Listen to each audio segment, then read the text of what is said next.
Join me this morning as we spend a little bit of time looking at the finer behavioral details of brown hyena. So this is the only way to really get up close and personal and actually see what do they get up to at night.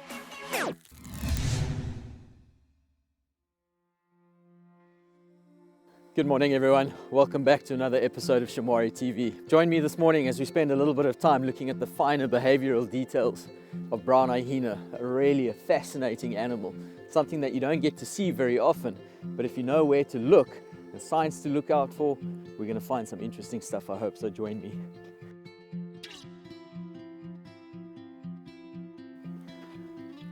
So over the last few months being on lockdown, I think one of the positives I have to take from it is I've been forced to slow down. I've been forced to pay attention to some of the things that I may have missed in the past. There's been a lot less traffic on the reserve, and because of that, signs are left behind a lot longer.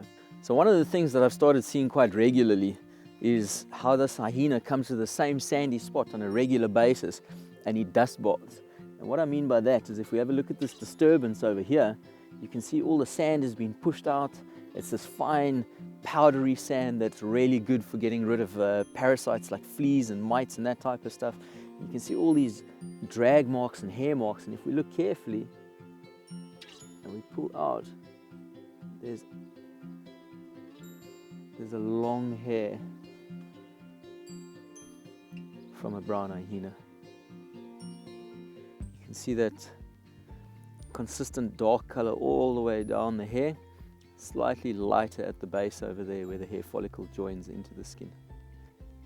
We know this is a brown hyena not only from the tracks that we can see, but also from this hair follicle. It's a really long, uniformly colored hair follicle, but that's the type of stuff that we are finding as this animal moves through his territory on his nightly patrols, trying to find food and make sure his territory is established and marked and defended against other intruders.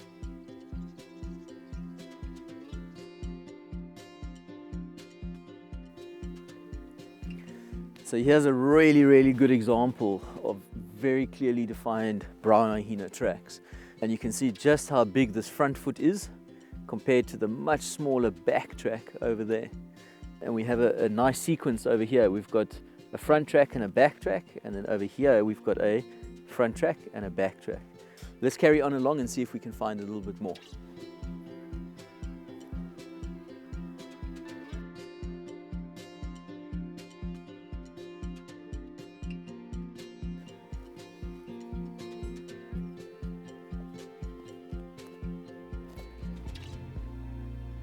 That's exactly what I've been looking for. This is what we call a hyena pasting. It comes from a secretion from the anal gland, and the hyenas deposit this on grass stalks, and not only does it convey a massive amount of information, but it's crucial to their survival. Because they have far less density in numbers than spotted hyenas, for example, it wouldn't be a good idea for them to use vocal communication. It would be a message that fell on no one's ears. Whereas if they left olfactory communication that relied on their sense of smell, it can last for a lot longer, and therefore animals can come by and actually pick up the message without actually having to hear it, which only lasts for a few seconds. The brown hyena has got a two-part communication system. They've got this white deposition over here. That deposition is very long-lasting, and the main part of that deposition is for communication between other clans of hyenas. In other words, this is my territory, it's occupied, don't come in here, stay away. If you're not from my clan, if you're not from my social system, stay away. And the second part is a much shorter lived deposition, and it's this brown deposit over here. And that deposit basically is for members of the same clan or even the same individual that would be able to smell that and know when last he was here, how successful the area was in terms of food and feeding, the individual's health status. So much information is given away in this hyena pasting over here.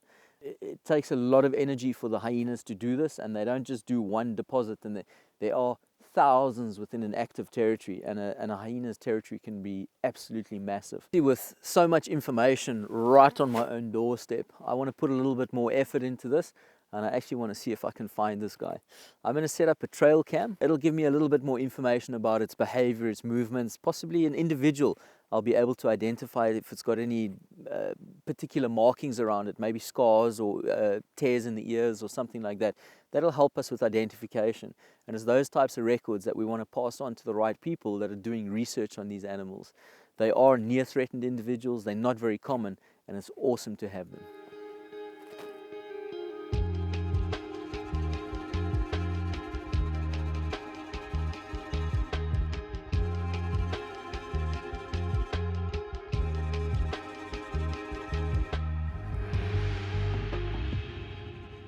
I'm going to go and meet up with Cindy from Shamwari Conservation Experience. Cindy's been doing a lot of research on brown hyenas, and hopefully this information will help her with her research.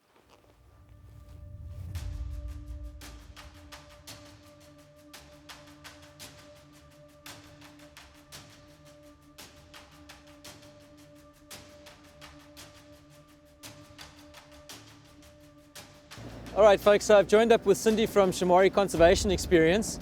And Cindy's going to take us to a very active brown hyena den site that she knows about and is doing research on. What are you up to with your project? This is one of our projects that we are really proud of. We've been monitoring this brown hyena den for about 2.5 years, and this female has successfully had 2 sets of youngsters while we've been there.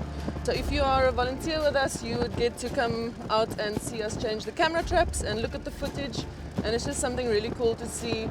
Awesome stuff. So you really get your students hands-on with all the different projects. That's fantastic. For sure. So, well, I look forward to it, and let's get out there and see what we can find. Cool. We'll stop here. It's just around the corner here.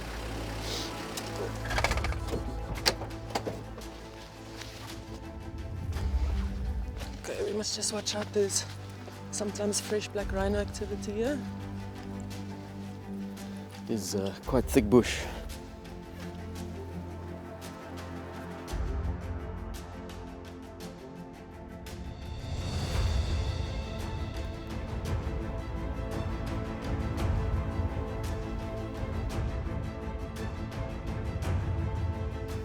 You can see there's a part of a femur from a rather large antelope. You can see, I mean, it's just absolutely the whole bone has just been crunched in half, so that those hyenas can get to that marrow, the very nutritious stuff on the inside.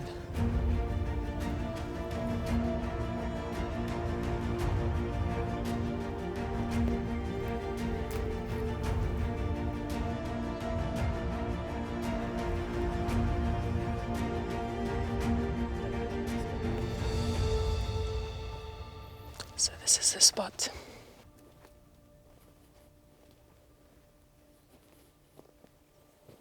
Wow, look at this.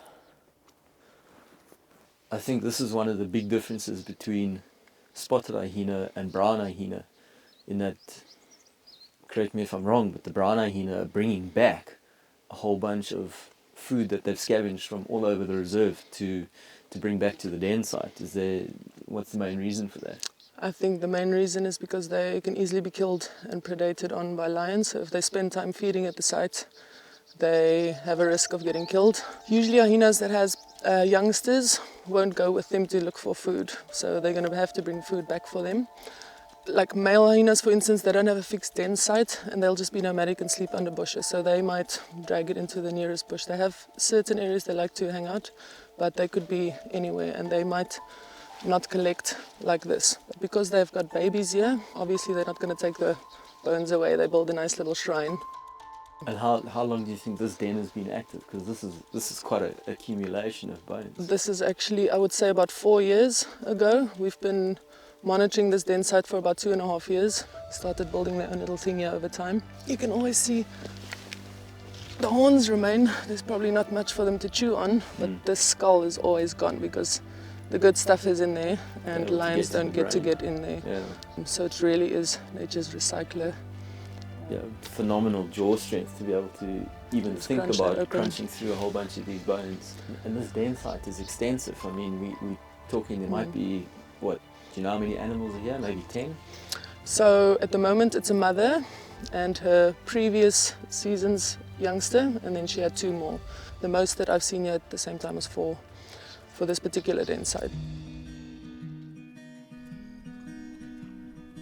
When we see the puppies, the cubs, play here in front of the camera, it is tossing stuff like horns around, but it's just like a dog. They also have that playful nature where they roll around and they annoy mum. You can really see she's just lying there and they're just all over her. And Cindy, tell me, what research are you getting from this? Is there stuff that we obviously, as a conservation body, always keen to contribute to data and information that goes out? So what's the point of all the research that goes on here? I think we're not submitting this to any scientific paper or study, but it's always important. It shows the value of the reserve if they are able to say, I'm not just focusing on lions and the big stuff I have. Our reserve actually has a very big role in conserving the smaller things in nature.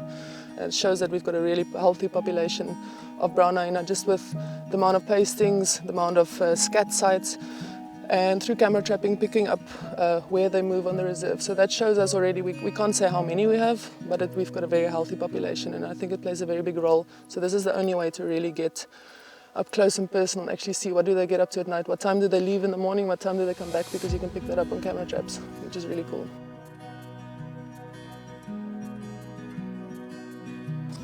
So you can see that little red light's on now, and it's active and it's filming you.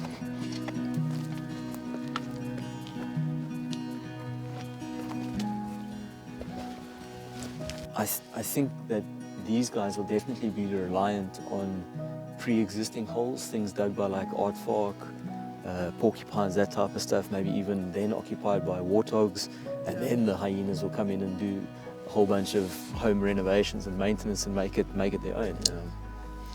I think the cool thing is that of all the dens that we've found so far, they're all in very secluded, quiet spots. So we find animal activity on our cameras, but it's not in an open area, it's always hidden away. It'll be interesting to see if there's a specific direction of the mouth opening to the west or the east that they prefer, if there's a certain temperature that they prefer, which makes them decide, okay, they're going to modify this old aardvark den to make a new site to live in.